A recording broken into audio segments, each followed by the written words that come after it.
iOS 26 Beta 2 is officially out, so here's everything new in this beta.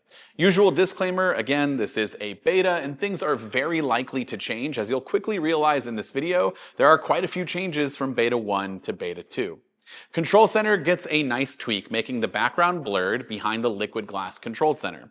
So I'll try to have some side-by-sides here throughout the video, but as you can see, Beta 1 is on the left, Beta 2 is on the right, and the ability to read the text and see the icons is improved.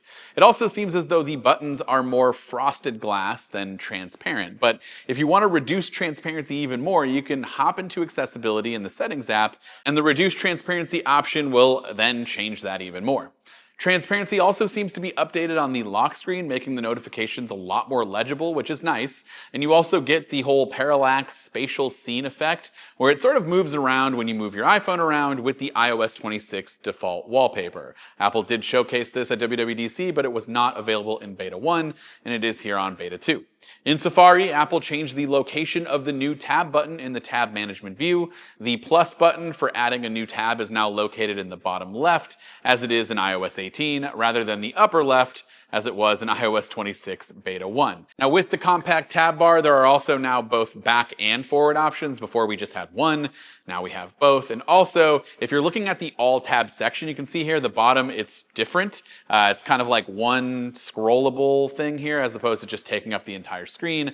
I think this looks better. Widgets on the lock screen can now be moved to the bottom of the display, or you can bring it back up to the top depending on your clock size, but it's no longer limited to just the top. There's a new Alt-1 ringtone option for the reflection ringtone. So you can choose it as your ringtone by going into the Settings app, tapping on Sounds and Haptics, and then tapping on Ringtone. And then under the reflection setting, you'll see here that there's a new Alt-1, which I'll imagine will be renamed at some point. But yeah, you can take a listen for yourself and see if you like it.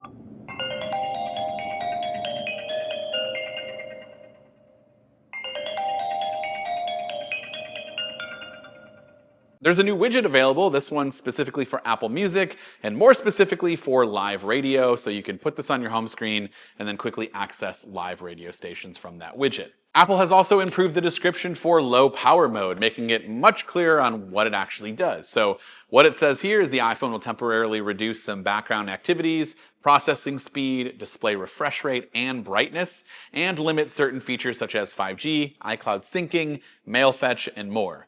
Before, the setting only mentioned reducing background activity like downloads and mail fetch, and obviously this is quite a lot more than just those two things. In the App Store, Apple added an accessibility section to product pages. Developers will need to provide details listing the accessibility features that they wish to support in this section in order for it to be populated in the App Store. iOS 26 Beta 2 adds full support for order tracking feature that Apple announced at WWDC. In the Wallet app, there is an option to let Siri scan your Mail app to find all orders and emails from merchants, even if those orders weren't made with Apple Pay. And you get a nice little splash screen kind of outlining everything here. And this is really nice because now it can go through your mail and find all of the orders that you've purchased, and you can track that very easily from one location.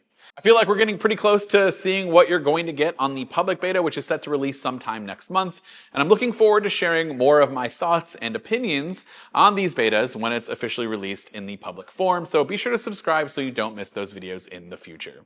This has been Dan with MacRumors. Thanks so much for watching, and I look forward to seeing you around in the next video.